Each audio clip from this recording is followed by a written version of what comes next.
Imani Carter froze mid-wipe as private equity titan Harrison Vance brandished a document in Yoruba before his executive team, her secret fluency a fire in her throat. "Anyone who can translate this investment proposal gets my salary for a day, $41,200, Vance announced, nudging aside Imani's utility cart with his alligator loafers. The Atlanta boardroom erupted in laughter as executives exchanged self-assured glances. Imani kept her eyes down, focusing on the circular motion of her cloth against the polished cherrywood table. "Maybe we should just use Google Translate," joked Bryce Cunningham, VP of Mergers, his Yale-class ring clinking against his water glass. "Probably more reliable than whatever freelance service we'd get otherwise." Imani's phone vibrated in her pocket, a reminder of the eviction notice, 72 hours before the court hearing that could leave her family homeless. $41,000, the exact amount standing between dignity and desperation. Her fingers closed around the oracle tapper in her pocket, her father's final gift, a skill hidden, a heritage denied, a chance dangling before her. Would revealing her true self to those who saw straight through her bring salvation or merely new humiliation? The question hung in the air like a prophecy as she slipped from the room, invisible once more. Imani hadn't always been invisible. 15 years ago, she was the bright-eyed 8-year-old who amazed her teachers by switching effortlessly between English and Yoruba. Her Nigerian father, Adebayo, had met her African-American mother, Darlene, at a business conference at Howard University. Their love story had flourished despite cultural differences, bound by a shared passion for language and building connections. "Language is the thread that weaves worlds together," Adebayo would tell Imani, his voice gentle as he taught her to write words that flowed across the page. By 10, she could translate conversations between her Nigerian grandfather and her mother's family from Savannah, earning proud smiles from both sides. The oracle tapper, carved from dark Iroko wood, had been her 13th birthday gift. Cool and weighty in her palm, its smooth surface interrupted only by a carved proverb spelling, "Wisdom is the greatest wealth." When she held it close, she could smell the faint, earthy scent of shea butter from her father's home office, where they'd spent countless hours poring over texts in 2 languages. "This tapper belonged to a great chieftain," her father had explained. "Now it belongs to another." 3 months later, Adebayo Carter was laid off from Vance Capital during a corporate right-sizing. After 15 years developing the firm's West African investment strategies, he was discarded with a severance package that barely covered 2 months' rent. The health insurance disappeared overnight. When the persistent cough turned out to be stage 4 pancreatic cancer, the medical bills accumulated faster than the rejection letters from his job applications. Imani remembered the night her father had returned from an interview at a competitor, his face ashen. "They can't hire me," he'd whispered to Darlene. "Vance has blackballed me throughout the industry, something about proprietary knowledge." 6 months later, Adebayo was gone, leaving behind $52,189 in medical debt, a heartbroken family, and an oracle tapper that Imani now carried everywhere as both talisman and burden. Darlene took on 2 elder care jobs, her MBA from Lagos Business School useless without local credentials or connections. Imani's dream of a linguistic scholarship evaporated when Darlene's first heart failure episode hit, forcing the 17-year-old to abandon her senior year and find immediate work. Now, at 23, Imani's days followed a punishing rhythm, cleaning offices at Vance Capital from 4 p.m. to midnight, caring for her frail mother until dawn, grabbing 3 hours of sleep, then translating business documents online from 8 a.m. to 2 p.m. under the pseudonym The African Link. The anonymous translation work paid $25 per hour, far better than her cleaning job's $16.50. But clients were inconsistent. and revealing her identity risked losing the healthcare coverage her mother desperately needed. 60 hours of work each week, every month. $1,400 for rent on their one-bedroom apartment, $512 for her mother's medications, $310 for the payment plan on her father's medical debt, $250 for groceries, $185 for utilities. The arithmetic of survival left nothing for savings. For 5 years, Imani had moved through Vance Capital like a ghost, emptying trash bins while executives discussed multi-million-dollar deals. She'd learned to make herself invisible, while her ears caught everything: strategic acquisitions, market analyses, personnel changes. Her fluency in Yoruba and English transformed meaningless background noise for others into valuable intelligence for her. She knew Harrison Vance had cut employee 401k matching while purchasing a $9.8 million condo in Miami. She knew Bryce Cunningham had taken credit for the Lagos expansion strategy that junior analyst Kayla Jones had actually developed. She knew the company's commitment to diversity masked systemic wage gaps. Janitorial and support staff were 92% people of color, while executive leadership was 96% white. Knowledge without power. Intelligence without opportunity. Imani cleaned their coffee rings while understanding every word they said about Nigerian markets, West African consumers, and untapped bilingual demographics. The irony wasn't lost on her, but irony didn't pay bills or prevent evictions. And now, the 72-hour countdown had begun. Her mother's disability appeal had been denied again. The final eviction notice would be processed Monday morning. Without $38,000 for back rent and legal fees, they would join the invisible ranks of the displaced, those who built, cleaned, and sustained the city without being welcomed by it. The document appeared on Vance's desk at precisely 10:17 a.m. on Friday morning. Imani noticed because she was polishing the glass awards case nearby, close enough to see the Lagos postmark and the logo of Echo Telecommunications, one of Nigeria's largest telecom giants. She also noticed how Vance's perpetually composed face flickered with momentary panic. By noon, the executive floor was in chaos. Urgent meeting notifications pinged across monitors. The external translation service was scrambled. Then the bad news was delivered.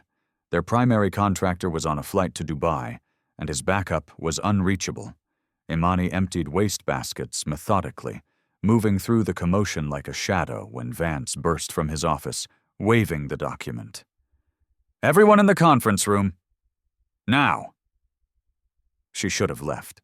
Her shift technically ended at noon on Fridays, but curiosity, or perhaps fate, kept her lingering, wiping down already clean surfaces as the executives assembled. Vance slammed the document onto the table. "Echotel is offering us exclusive funding rights for their new 5G rollout. This could triple our stake in the African market." "That's fantastic news," ventured Cunningham, the confusion evident in his voice. "It would be," Vance snapped, "if we could read the damn thing. They've sent it in Yoruba, and our translators are unavailable. They want a response in 72 hours, or they're taking the deal to the MTN group." Imani's heart quickened.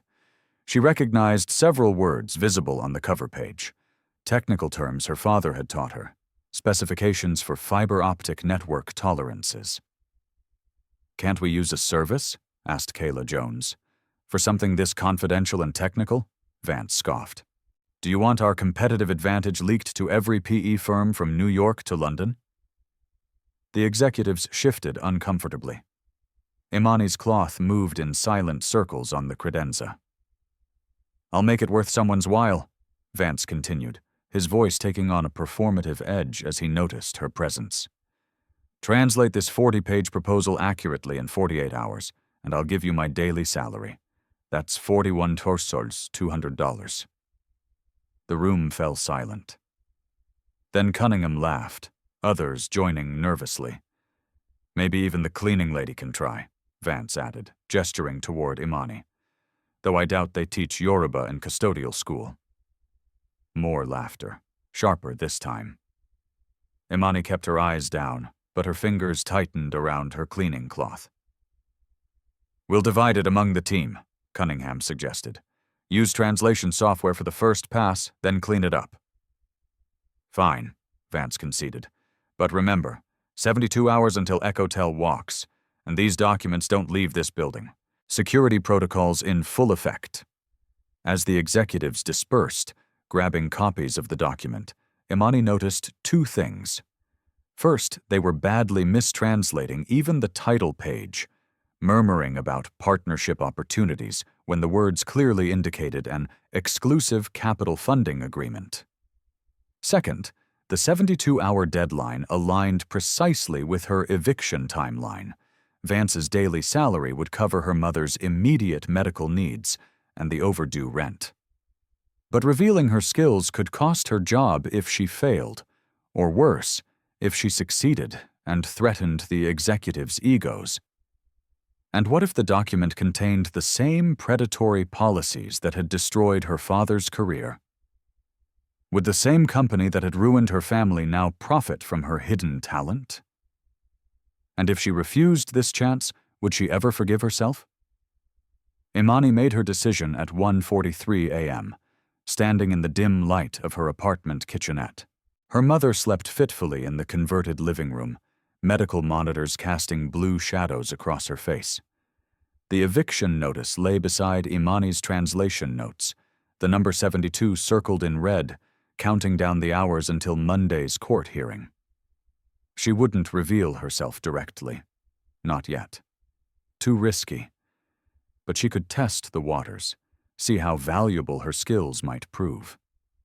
Saturday night found her back at Vance Capital, her cleaning uniform a perfect disguise for after-hours access. The executive floor stood empty, the security guard nodding familiarly as she wheeled her cart past his station. "Working weekend overtime, Imani?" "My mama needs her medicine," she answered, deepening her southern accent, playing the role they expected.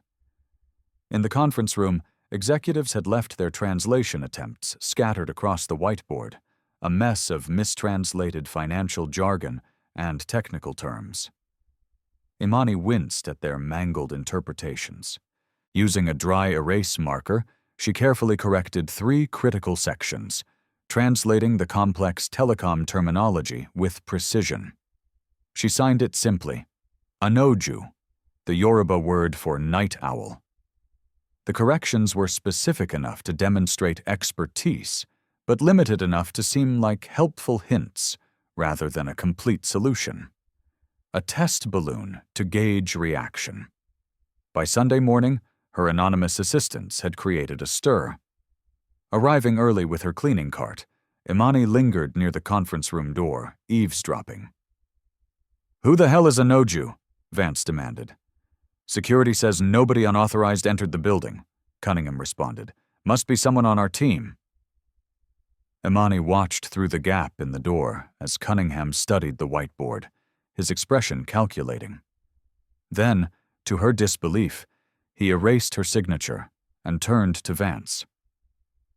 "Actually, I did this part," Cunningham claimed smoothly. "I've been studying Yoruba privately. Didn't want to make a big deal of it until I was more fluent. But given the emergency..." Vance clapped him on the shoulder. "Finally, some initiative around here. Take point on this, Cunningham. Coordinate the team's efforts." Imani's small victory turned to ash. Cunningham, promoted to project lead based on her work. The injustice burned, but she couldn't afford indignation, not with only 48 hours remaining before eviction. That night, with her mother finally asleep, Imani spread photographed pages of the documents across their kitchen table. Working through the financial sections, she discovered something that made her blood run cold. The contract included provisions for workforce consolidation requirements, language that would allow Vance Capital to mandate the layoff of 400 workers at a U.S.-based call center in exchange for better investment terms. Among those workers would be her own cousin, who had finally found stability after moving to Atlanta last year. Imani sat back, the oracle tapper suddenly heavy in her hand. Complete the translation anonymously and enable more families to suffer, or reveal herself and risk everything? Her phone buzzed with a text from her supervisor. New security cameras installed in executive wing. All cleaning staff must complete tasks before 7 p.m. until further notice. The window was closing. With her after-hours access restricted, Imani resorted to desperate measures. During her Monday shift, she hid in bathroom stalls during breaks, translating frantically on scraps of paper. She worked through lunch in the supply closet, racing against both Vance's deadline and her own. Now just 58 hours until the eviction hearing. By Monday evening, she had completed translations for roughly 40% of the document. She carefully placed more anonymous Anoju notes in the conference room, watching as Cunningham continued claiming credit, growing more confident with each successful interpretation. The countdown ticked, 56 hours until eviction, 47 hours until Echotel's deadline. Imani's eyes burned from lack of sleep, her hands cramped from writing. Her mother's condition deteriorated, the stress of potential homelessness causing her blood pressure to spike dangerously. "We need a miracle, baby," her mother whispered that night, clutching Imani's hand. What her mother didn't know was that Imani had the miracle within her grasp, if only she dared reach for it. "We have a security breach." The words cut through Tuesday morning's executive meeting like a blade. Imani, arranging coffee service, kept her expression neutral as the security chief played video footage showing a shadowy figure in the conference room after hours. "The cameras caught someone, but the angle doesn't show a face," he explained. "Could be industrial espionage." "Investigate everyone," Vance ordered, "especially maintenance staff with after-hours access." Imani felt Cunningham's gaze fixed on her. Had he connected her to the mysterious translations? By afternoon, security guards were interviewing all cleaning personnel. When Imani's turn came, she played her role perfectly. The simple cleaner who barely spoke English, confused by complicated questions. "Don't understand, sir," she repeated, hating herself for the stereotype, but recognizing its protective power. "I clean only, no touch papers." The security chief seemed satisfied, but Cunningham lingered after the interview, his Yale ring tapping against the desk. "Interesting," he said once they were alone. "You seem to understand English perfectly when I'm giving cleaning instructions." Imani shrugged, eyes downcast. Instructions simple, questions complicated. Cunningham leaned closer. "I think you understand more than you let on. Much more." That evening, Imani found her locker had been searched. Her stomach dropped when she realized what was missing. The oracle tapper, her father's gift, her talisman. Looking for this? Cunningham twirled the tapper between his fingers when he cornered her in the empty break room. "Quite an unusual item for a cleaner. This proverb here, it means wisdom, doesn't it?" Imani reached for it, but Cunningham pulled it back.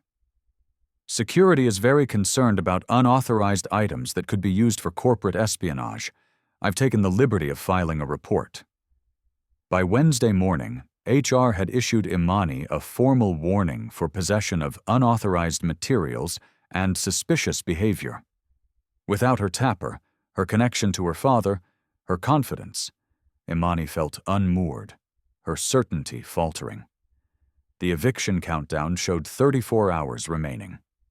Her mother had been taken to the emergency room with chest pains, depleting their meager savings for the ambulance copay. The apartment manager had posted the final eviction notice. They would change the locks in 48 hours. Desperate, Imani used her lunch break to access Cunningham's computer while he attended a meeting. What she discovered horrified her. Cunningham had deliberately mistranslated key sections of the Echotel proposal, sections that would not only harm workers, but potentially violate international finance laws. Vance was about to sign an agreement that could trigger SEC investigations and massive fines. When she returned to her cleaning duties, Cunningham was waiting. "I know it's you," he said without preamble. "The mysterious translator. I checked the personnel files. Your father was Adebayo Carter. He worked here until we, how shall I put it, right-sized him." Imani's mask slipped. "My father was an invaluable asset to this company." Cunningham's eyebrows rose at her perfect English. "So she speaks. I wondered how long you'd keep up the act." "Give me back my tapper. Not it before. After I suggest to HR that they investigate your background thoroughly," Cunningham countered. "Wouldn't want any disgruntled family members of former employees with access to sensitive materials. Would be a shame if you got blacklisted from every service contractor in the city." The threat hung between them.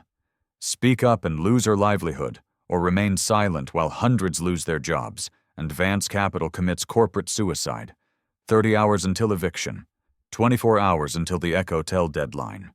Imani had never felt more trapped or more determined. The emergency board meeting began at 9 a.m. Thursday, exactly 24 hours before the Ecotel deadline. Imani moved silently around the conference room perimeter, pouring coffee as Cunningham presented his completed translation to Vance and the board members. "As you can see," Cunningham explained, pointing to his PowerPoint, "the terms are highly favorable. Ecotel is offering investment rates 15% below market with minimal oversight requirements." Imani winced at his mistranslation. The document actually specified stringent financial audits with 15% higher compliance standards than the industry average. "Their only unusual request," Cunningham continued, "is accelerated scheduling using what translates roughly as modified personnel allotments." Imani's hands trembled as she refilled the water pitcher. Cunningham was deliberately obscuring the mass layoffs the contract would require. "There's a technical section about the Itawo-Netawoki process that's still unclear," Cunningham admitted, butchering the pronunciation so badly that Imani couldn't stop herself from flinching. Vance noticed. "Something wrong with the coffee, girl?" All eyes turned to her. The moment stretched, her future balanced on a knife's edge. "Adanwo netiwoki," Imani corrected softly, the proper tones flowing naturally. "It means network stress test, not whatever he said." The room froze. Cunningham's face darkened. "Excuse me?" Imani straightened her shoulders. 16 years of language study overtaking 5 years of practiced invisibility. "You've mistranslated several critical sections. Adanwo Netiwoki refers to their protocol for network capacity testing, which requires specialized financial modeling. It's not about personnel, it's about technical specifications."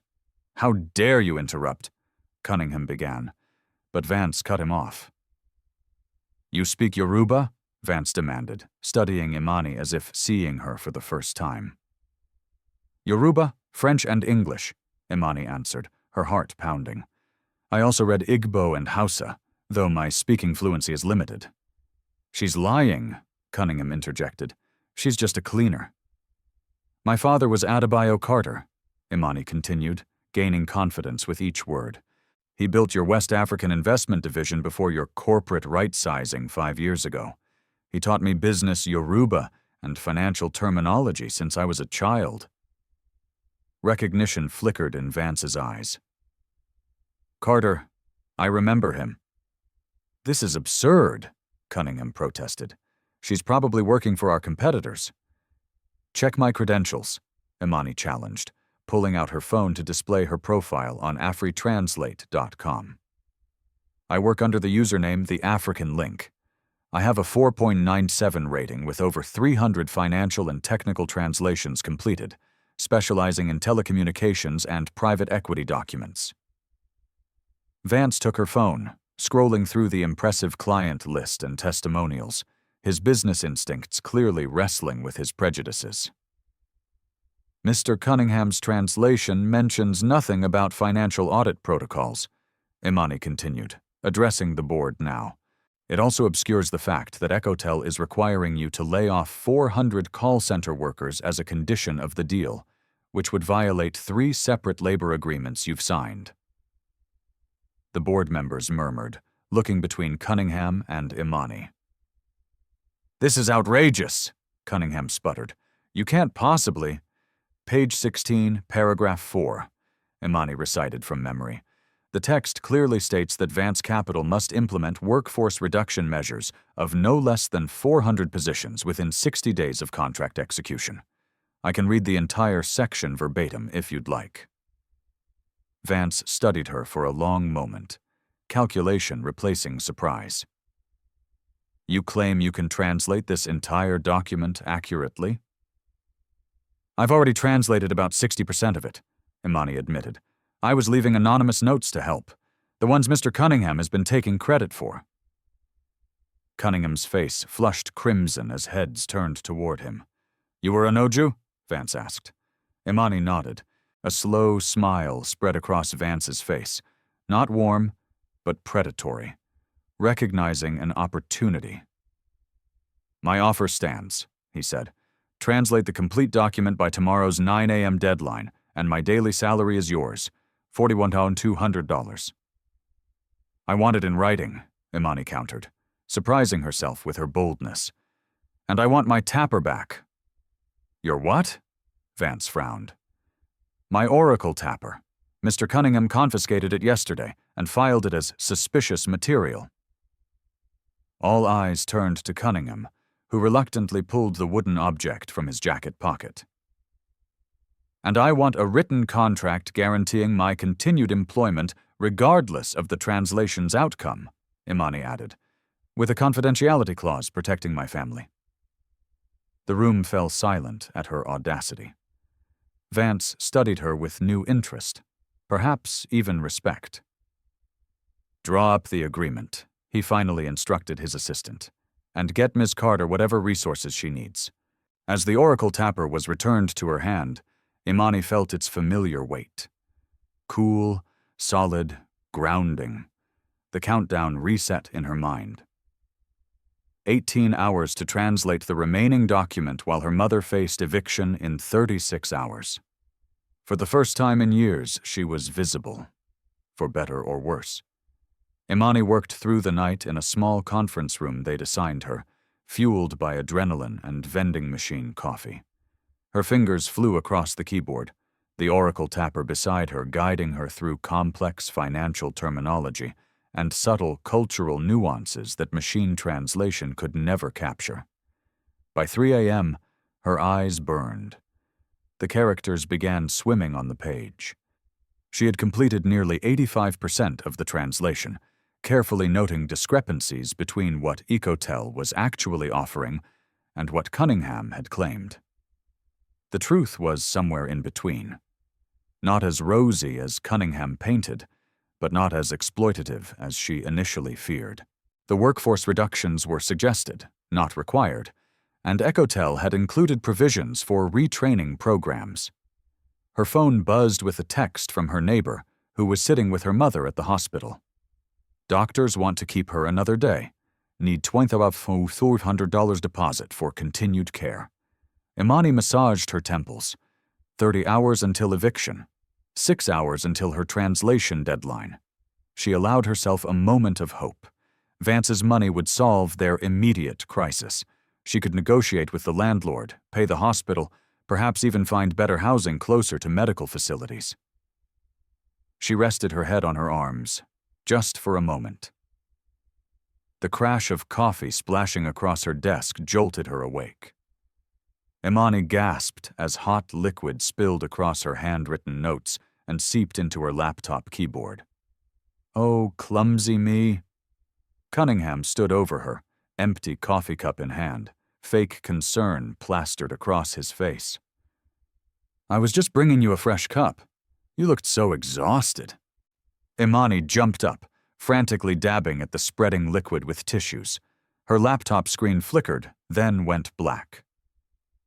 "My translation," she began, panic rising. "Don't worry," Cunningham said with a smile that didn't reach his eyes. I took the liberty of moving your digital files to my secure drive for safekeeping. Can't be too careful with such sensitive material." "Give them back," Imani demanded, her voice steady despite her racing heart. "I would, but unfortunately, there seems to have been some sort of corruption." "Technical glitch," he shrugged. "These things happen." The digital backup was gone. 4 hours before the deadline, Imani would need to reconstruct critical sections from memory and the coffee-stained notes that remained legible. As Cunningham sauntered out, he called over his shoulder. "Vance expects perfection, you know. One mistranslated clause could cost the firm millions. I'm sure he'll understand if you need to withdraw from the challenge." Imani's phone buzzed again. Her landlord. "Eviction processor coming tomorrow morning instead of Monday. Legal-approved acceleration due to repeated late payments."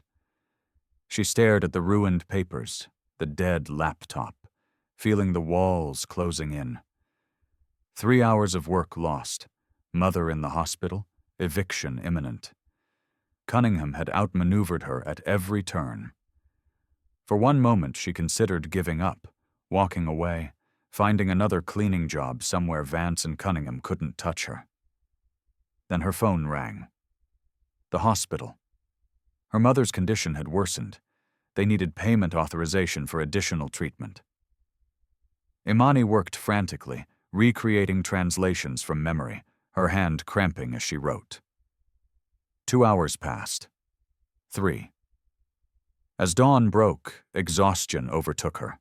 Her head drooped, eyes closing despite her best efforts. She awakened to Vance standing over her, Cunningham smirking behind him. The wall clock showed 8:47 a.m., 13 minutes until deadline. "I expected this," Vance announced, taking in her disheveled appearance, the scattered papers, the coffee stains. "People should stay in their lanes. Cleaners clean, executives execute. That's why I'm rich and you're, well, exactly where you belong." He turned to his assistant. "Draft a termination notice.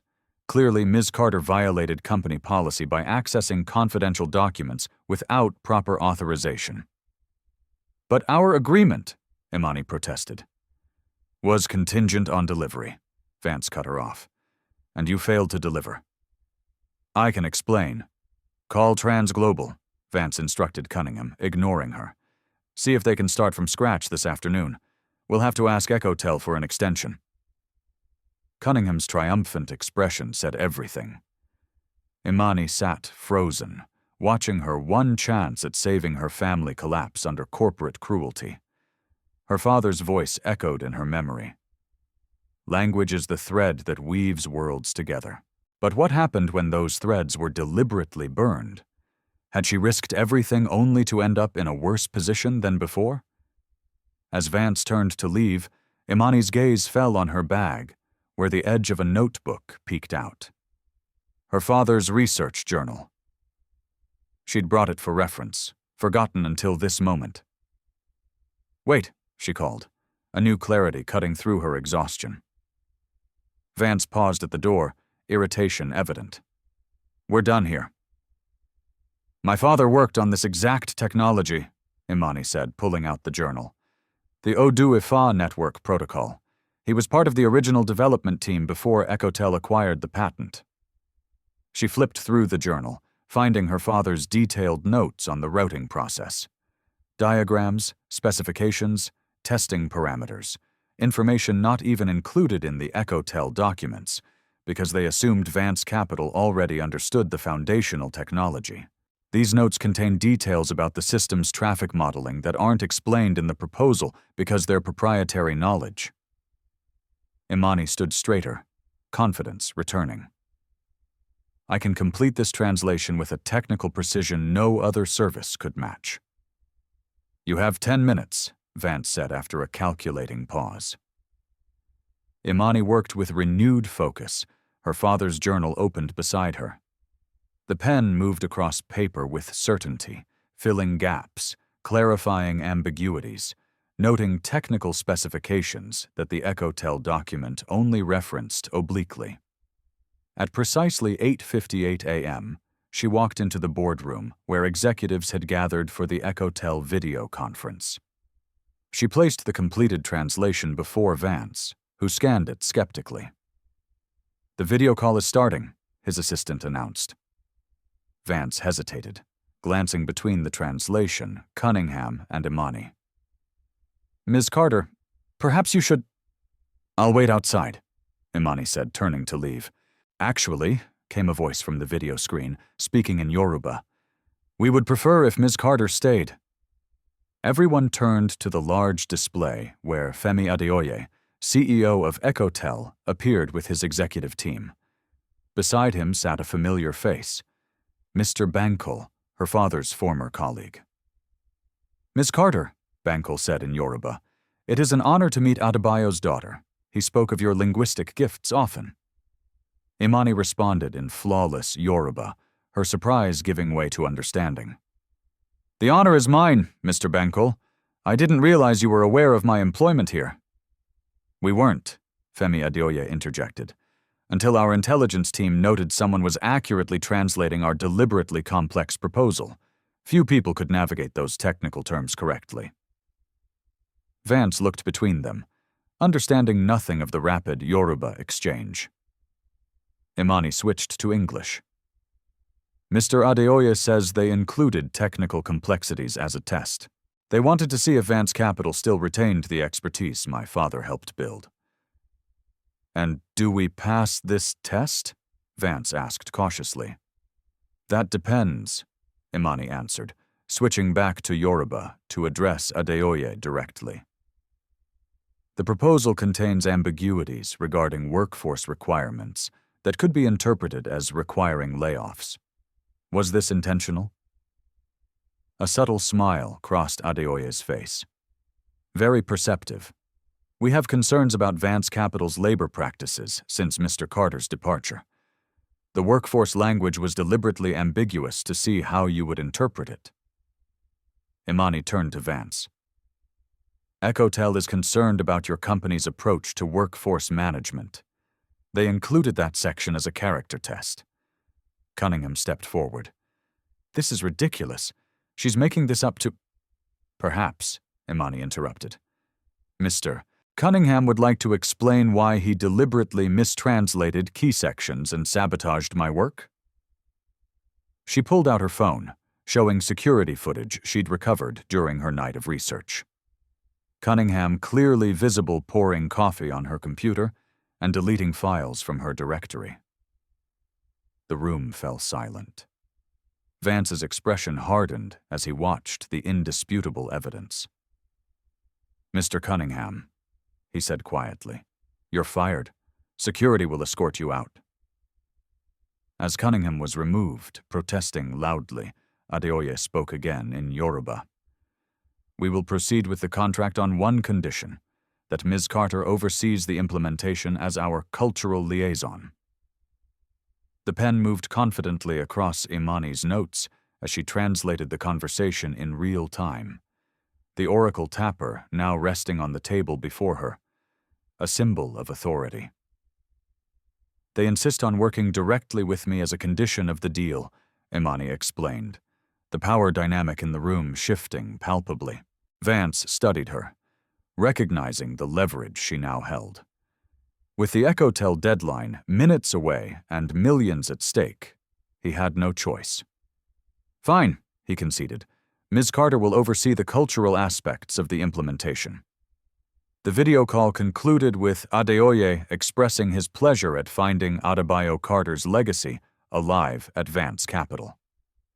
As the executives dispersed, Vance approached Imani. "It seems I underestimated you." "Many people do," she replied simply.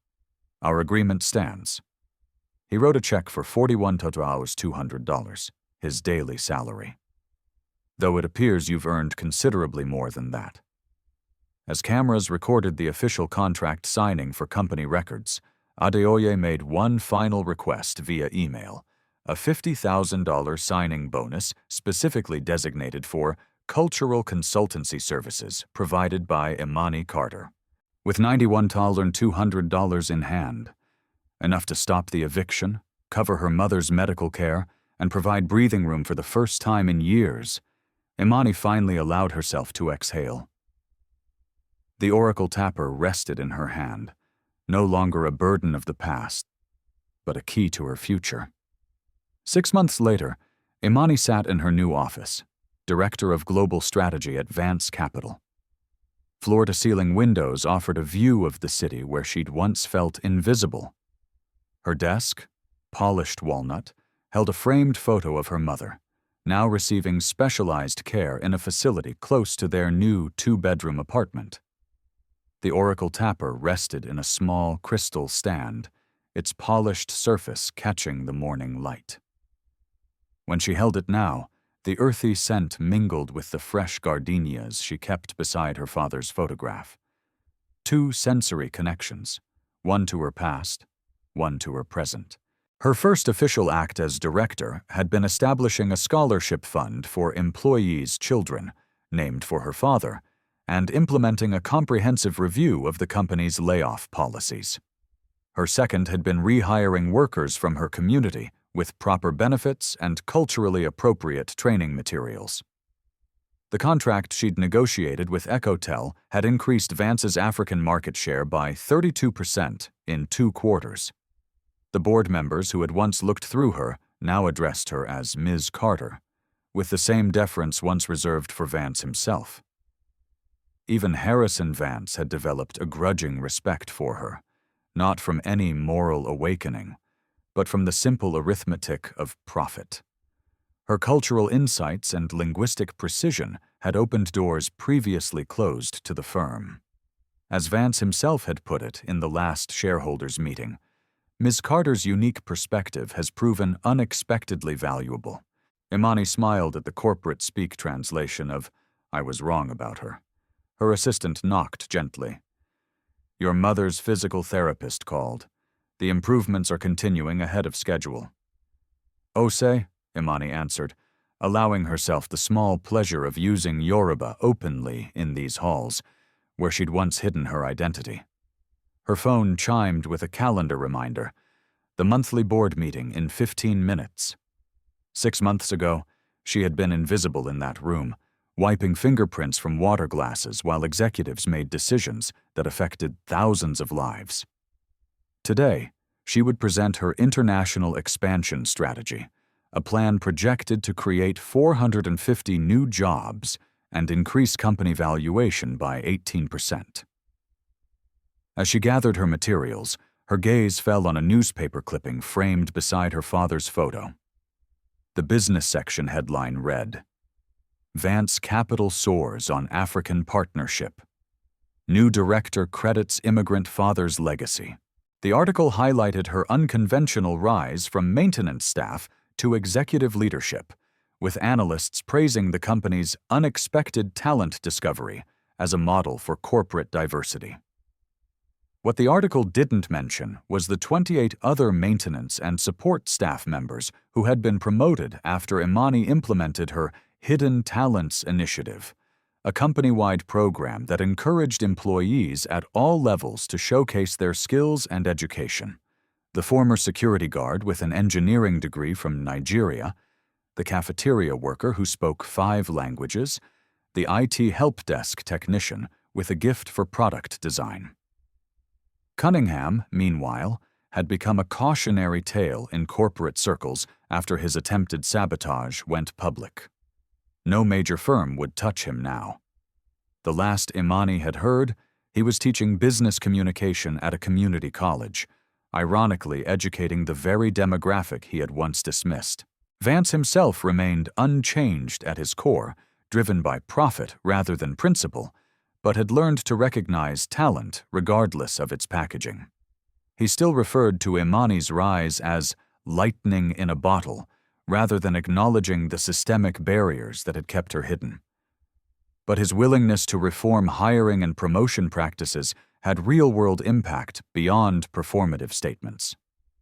As Imani walked toward the boardroom, employees greeted her by name, some in English, others in Spanish or Yoruba, each interaction a small bridge between worlds.